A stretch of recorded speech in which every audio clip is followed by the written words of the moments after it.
sweeties, welcome back to a new video. If you're new here, my name is Umpo, and if you're returning, Sabi. Hi sweeties. Today we are doing a May reading wrap-up. That means that in this video we will be talking about all the books that I read in the month of May, and I will be telling you how I read them in terms of if it was a physical copy, if it was an ebook, or if I did audiobook, how much I rated them and what the tropes are, and giving you a bit of info on the book without spoiling it. So before we start this video, have you liked and subscribed? No? I'll wait. Are you done? Yay. So let's just get straight into the video.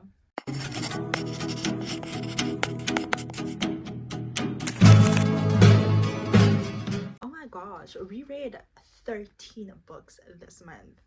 Amazing. I had to lower the lighting of the camera because I thought I was too bright. It was giving yellow bone to the point of no return. I am yellow bone, but yeah, that's beside the point. Okay, so I read 12 books this month. Is it 12? Guys, I keep going back and forth because last month I didn't do, the month of April I didn't do a reading wrap up, so I'm not sure, but I think it's 12 books. And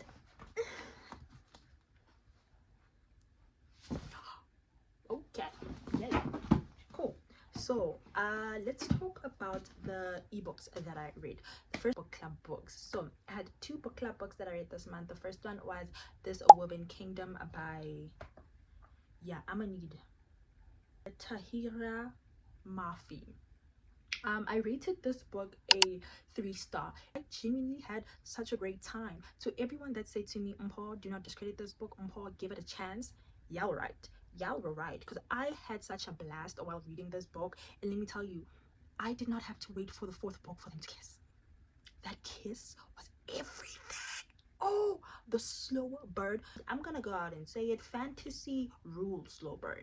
Like, fantasy just knows how to do slow burn, and they do it in such a agonizing but beautiful way that you just yearn for them.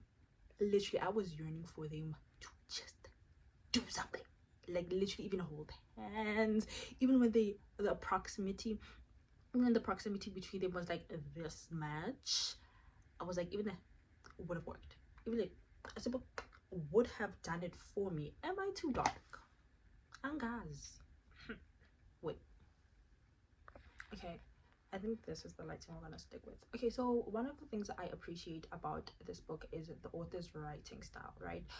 Being a romance girly or a dark romance girly, getting into fantasy can be so hard, especially when it comes to world building or getting to know the characters or figuring out what is going on. She did that so beautifully, and she made it seem easy. Like, she made it seem like it's not hard to read fantasy, and fantasy shouldn't be that hard. She made the story feel rich and atmospheric in so many ways. World building was detailed, hence I was able to just, hence it was so easy for me to get into the book and actually start enjoying the book. However, I found the pacing a bit slow at times, because I feel like she kept on repeating the same thing, just using different settings and words just to reiterate the same thing. Because this girl has magic, this girl has powers, but she allowed abuse, which was so annoying to me. I got like the first round of abuse, okay, cool, we understood that, but the second round, it was like, okay girl, this is becoming a serious issue now. Can we just maybe do something or whatever? And I understood why she couldn't stand up for herself or do something, but at some point you're like, you could have tried a trick, you could have thieved your way through that situation, and you didn't have to take a beating like that. So I think that was the thing that also got very repetitive for me. I do recommend this book if you want to get into fantasy, because the world, like I said, the world building was easy, and she made it look seamless. Like, I did not feel like it was a fantasy book till we got to the fantasy aspect. The romance was there, like, as in droplets, but then yeah, it does end on a cliffhanger. The reason I'm doing air quotes is because it wasn't a cliffhanger that is like, okay, I need the second book, like I need to go get the second book right now. It's like a soft cliffhanger, like it's okay. Okay, the second book we read is A Love Letter to Whiskey by Candy Sternia. sorry for butchering the name. Now, if you have not watched my reaction on this book, if you have not seen my face while reading this book, you can go check out that vlog in the 24-hour readathon. This book was a 5-star. This book destroyed me. This book broke me. And I think it's because I could relate to so much of this book. I could literally see younger Mpo in this book. I could literally see myself in high school in this book, both high school and first year uni. Because, okay guys, the things we go through. She spoke of one guy. I thought of two guys while reading this book. We'll never go back to them, just to cement that, just in case you're watching this or something. Never going back there. But I bawled my eyes out because I can relate. They say that when you're reading the FMC's point of view, it's either you are the FMC or you are the person that is watching the FMC go through it. And I was the FMC because I could literally, that was me. Majority of this book was me. Well, some of the things, other things was no. But let's just 5-star. Okay. This is a contemporary romance that is filled with love, friendship, romance, wanting something that you know you cannot have. From the very first chapter, I knew this was going to be an emotional but easy read because literally I got into the first chapter and I was like, yeah, no. I think the first chapter spoke of relapse. Yes, the prologue was relapse, and I was like, okay. And it's like, it's crazy how fast the buzz comes back after you've been sober for so long. That was line number 1. And I was like, I get it. Yeah. Can relate. And at that point, I took it literally as someone that stopped drinking alcohol and then someone that went back to alcohol. And I was like, because of a boy, literally, I stopped because I wanted to be sober, and then I got heartbroken and then went back to alcohol. So the buzz was just a bit too much. And I was like, oh, it's gonna be a hard one. And it was. Really stood out to me was how raw and human the characters were. They weren't perfect, and they probably made decisions that would frustrate you. I know for me, definitely they frustrated me, but I think that's what made them feel real to me, plus the fact that I can relate a lot. I was emotionally invested in this journey from beginning to end. This book literally had me experiencing every emotions from beginning to end, from anger, laughter, tears, literally bawling my eyes out, sobbing, completely heartbroken over a few chapters. And then from there, I tried to put myself, like, it tried to put me back together, but then I still had trauma from the previous chapter, so I was like, yeah, no, that didn't help. So I guess if you're looking for a book to emotionally destroy you, emotionally, verbally, psychologically, this book is free. The romance is intense, emotional, and forget. It's the kind of story that stays in your head long after you finish reading. And when I tell you, it's not just words on paper, but it's words on paper, but not just that. That being said, one of the takeaways from this book: do not text your ex after reading this book. Do not text your ex, right? Oh, and another thing I almost forgot: we're not gonna brush past the fact that the majority of this book was cheating. Yeah, we're not gonna lie. We're not gonna lie to ourselves. The majority of this book was cheating. And I think that will be in one of the videos. If y'all want a spoiler-filled video, if you guys want a spoiler-filled video, we'll talk about it. But this book was just cheating, point blank, period. But still, I gave it a 5-star, and you will too, I promise. Still on the emotional, devastating books, let's talk about the next book I read, which is Arches, voiced by Mia Sheridan. Okay, you know what? At this point, I should just make a disclaimer. I am so sorry for butchering the names and surnames of these authors, right? This was a buddy read with the lovely Hosna. I rated this book a 5-star. I don't know, it was such a good thing. The fact that I found, I think I found a lot of 5-star reads. I'm not sure, but yeah, rated this book a 5-star. If you are looking for another emotional, devastating book with themes of healing, love, connection, finding someone who truly sees you. I've heard so many people talk about this book and loved this book on BookTok. This is one of the books that are hyped on BookTok, and I can 100% tell you, I understand. Like, this book should get all the hype it deserved because it lived up to every single one of those hypes. From the beginning, I was emotionally invested in this book, and I think the author did such a great job in making you emotionally invested in the characters as well. Point where I found myself immersed in this journey, like their journey, and as individuals, but also as a couple, because you get the story from his side, you get the story from her side, and then you get the story from both of them, and it's just beautiful. Like, it's just two broken people coming together to heal each other, but then they realize that they need to heal themselves individually in order to move past what happened to them, and in order to actually make the relationship work. Not make the relationship work, but then, like, you know how you're broken and you don't want the person you love to have that version of you. You want them to have a full, happy, beautiful version of you. So I think that's where them healing themselves first, and then coming to the person you love as someone that is, you can't be full, but then like as someone that's whole, someone that you know that the other person deserves to have in their lives. That's how I felt while reading this book, especially knowing their individual stories. The standout mostly for me, I think a lot of people looked at the romance, but the standout mostly for me was the trauma aspect of the book. Like, individually they had so much trauma going on in their lives, a lot of things happened to them, and seeing how they maneuvered through it, seeing how each of them, it took them a minute to literally get over it, not even get over it, heal from it, but the way they did it is so remarkable, and in different ways, but somehow the same way.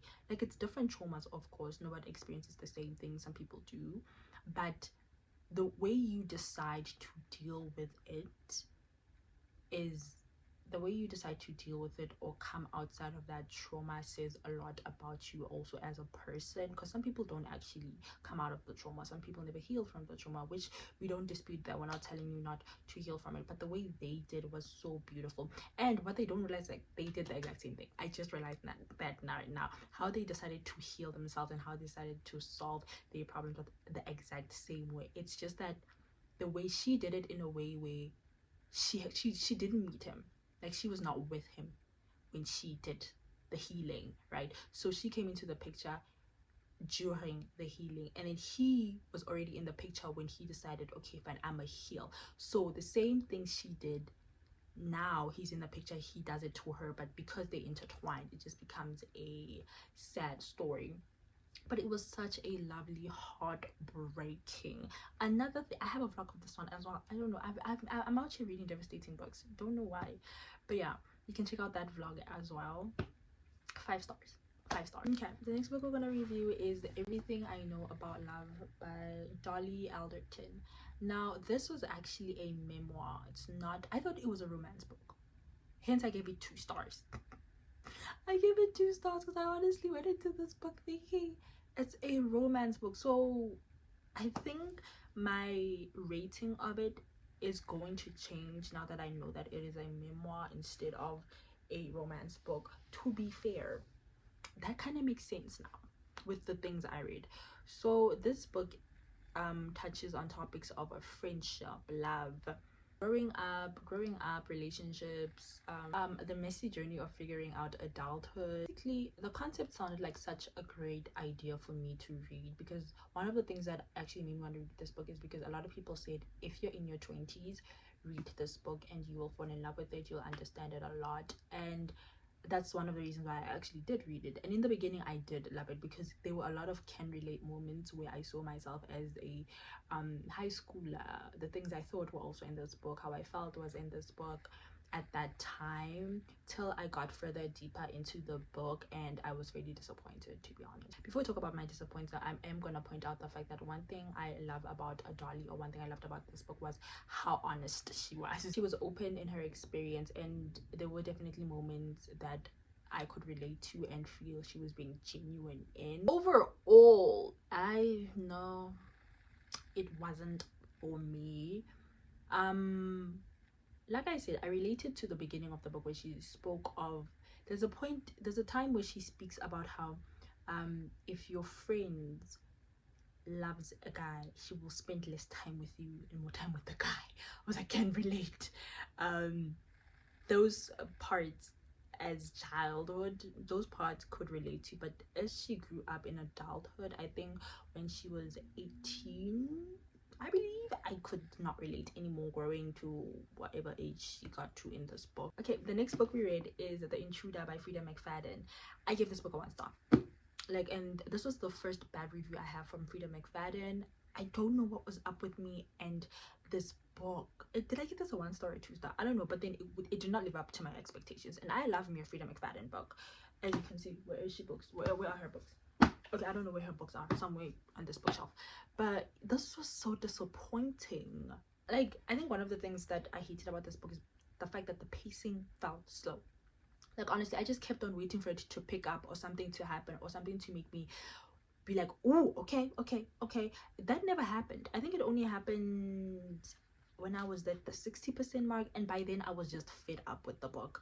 Because I believe that when I read a thriller, I constantly want to question everyone, everything, and understand, and fully be so blown out that I'm like, okay, I don't know what's happening, but I want to figure it out. Like, I genuinely want to know what is going on. I only felt that once in the book, and that's when I think she got, I don't know, something happened with her, like they tied her up or whatever. That was the only time when I'm like, okay, what is going on? Other than that, yeah, no, it wasn't for me, honestly. Okay, the next book we will be talking about is Catch the Sun by Jennifer Hartman. Now, this is a contemporary romance that deals with personal growth, heartfelt moment, and emotional relationships. One thing about Miss Jennifer Hartman is that, like, she will give you emotional depth in her books. Literally every single one of her books have emotional depth. She does such a great job at exploring the characters' feelings and emotions, making certain moments feel genuine and heartfelt, genuine, touching, and memorable. The romance was so sweet. And wait, I don't want to confuse this with June 1st. Wait.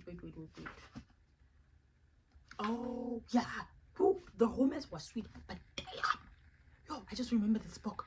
Guys, everything I said is true, but that now, like, I just remembered what happened, like the big plot twist. One thing about her, she will give you trauma bonding. Like, Jennifer Hartman always, the majority of her books are trauma bonding, and like, it's the type of trauma bonding where it's like they trauma bond, and then one realizes like it's a trauma bond, and then they need to get away to like make sure that they're both okay, and then come back. Every single, I think that's the plot of the majority of her books. Trauma bonding, leave, then come back once, and then it's giving what I think what it's supposed to give is like, it's no longer trauma bonding because they've healed, now they love each other, they can be together. For me, it's still trauma bonding. Like, you can't erase trauma bonding for me. Like, I can't, because the trauma bonding is in my head. There's nothing else. Even if you leave and then come back, it's still trauma bonding, because what ties you together forever will be the trauma that you bonded over. And that was and this book was actually, there was no trauma bonding.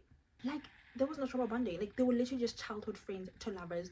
It was going well, it was going perfectly, and then boom, she added that plot twist in the middle. I was like, where did that come from? Why did we have that? Ganjani. And the trauma bonding was there. It was like, yeah, I think, yeah, that's what she added. Not sure, maybe less on it, but yeah. However, I did find myself feeling like this book was predictable, because I think I've read some of her books, so I already know her writing style and know kind of way what she likes to dabble in, which is the trauma bonding. So I knew that was coming, I just didn't know what it was. And even with June 1st, I believe it's gonna have trauma bonding, because I read Lotus and Still Beating. I said it just started to be predictable, hence 3.5 stars, but still recommend you read this book. I think you'll give it a 5 star for sure. The next book we want to be talking about is The Night and the Moth by Rachel Gelling. Now, this is my first Rachel Gelling book. It's the same author that wrote One Dark Window, I believe it's called. This book was everything. I rated it a 4.5 stars to 5 stars, I can't remember correctly, but this book was amazing. It was fantasy, mystery, and adventure. The beginning was a bit slow for me, because I think the author needed to do some world building, hence it was a bit slow for me. I remember telling my boyfriend that, like, yeah, I can't get into this book, I don't know what it is, but it picked up real quick, like, it's so fast. I'm trying not to skip over what I'm saying, because when I talk about this book, the only thing I think of is Little Bartholomew and too soon. I'm not going to talk about it. Too soon. One thing I loved about this book is the writing was so rich and vivid, making scenes feel cinematic. Now, what I mean by that is the fact that, like, I could genuinely see things happening as I'm reading the book. And I love that so much in a fantasy book. I love it when authors are able to do that to me. Yes, you could imagine everything playing out in a fantasy book, hence the whole purpose of a fantasy book, but this one was way better. Every single scene, every single action packed moment, I could see it. I could see myself in it, actually, as one of the people walking, as Bartholomew literally did the trials with everybody, as she tried to figure out where she stands, what she is, where her people are, where her friends are, and that Bartholomew and that little gargoyle just shouting at her like, why are you stepping on me? And Bartholomew literally like, you're a stone, I can step on you. And he's like, and him not being and him not wanting to be compared to a bird, because that's the most insulting thing on planet Earth. I loved it. I loved every minute of this book. I loved every character. Get yourself this copy and read it. Get yourself this book and read it. I did not know it ends on a cliffhanger. Now this is the cliffhanger I wanted. This is the cliffhanger that makes me want the second book then and there. I got so mad at the fact that nobody told me this book ends on a cliffhanger. This is how you do a cliffhanger. Can't even tell you about it because it's a spoiler, but like, go read this book. Go read this book. Okay, and then we have Heartstopper Volume 3. Now I gave this one 5 stars. I love me my Nick and what's the other guy? Charlie. Oh, sure. Love them to bits. This one specifically, I think, touched on issues. I don't know what I call them, like eating issues. I don't know what that is, but also touched on how to support the people you love a lot. Loved about this book is the fact that like it did such a perfect job at balancing sweet, wholesome moments with moments that touched on deeper emotional topics. This book doesn't shy away from important conversation, and I really appreciate the care and sensitivity these topics were handled and how they were handled. It was such a beautiful thing to read about and to learn about as well. The series continues to hold my heart, and I genuinely cannot wait for the 4th volume. Is The Nightblood Prince by Molly X Chang. Now this book delivered everything and more. Like, this book was a 4 to 5 star read. It delivered political intrigue, prophecies, magic. The world building was impeccable. I think the difference between this and The Nightblood Prince, what is the topic? The Knight and the Moth, so sorry, is the fact that this world building was a bit slow. This one was amazing. I did not even feel the world building, just in the sense of like, okay, it was hard to get into, like it's a bit slow, it's a bit, okay, where are we, it's a shaky road. This was done so perfectly. It blew my mind at one point that this is a fantasy book that I'm currently reading. That is how good they made it. Setting was so detailed. I highly enjoyed learning about the magic, and the prophecy itself stunned me a bit, because I was like, okay, going into it, I was like, okay girl, is it gonna be one of those books where the girl literally just wants to be a normal girl, wants to be poor, wants to provide for herself? No, she was living in what felt like her own caged hell, and she wanted out of there as soon as possible, and she did that. The fact that she did it on her own, and she kept that mindset of, I want to do this for myself, I want to live on my own, and I can do this for myself, till the very end. And I adored her for that. Didn't like the fact that she chose the guy I didn't want her to end up with. Didn't like that at all. But beggars can't be choosers. Like, I'm not mad, I didn't like it, but I'm not mad at how the ending was. It gave open ending a bit, but not mad at it. I think it was solely because I enjoyed the character dynamic between the 3 thingies. It's the FMC and the 2 MMCs. The interaction between the characters added emotional depth to them, and also a bit of intrigue to the story, and made the book more engageable. I highly recommend it, and also for my girlies that are just getting into fantasy, highly recommend this book. The next book we have is A Man Called Ovi. Now this was a 4-star read for me.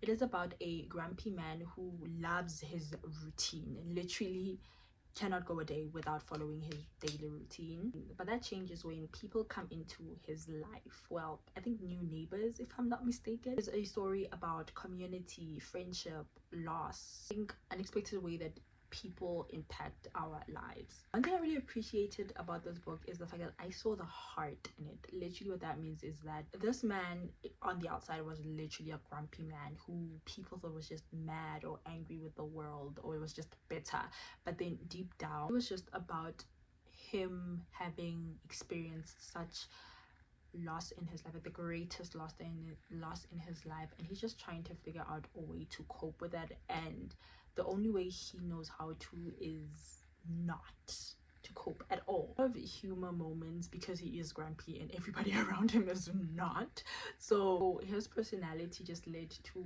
many laughable moments. And I think like it was a sad book, hence I'm not even gonna try, yeah, because I'm gonna cry.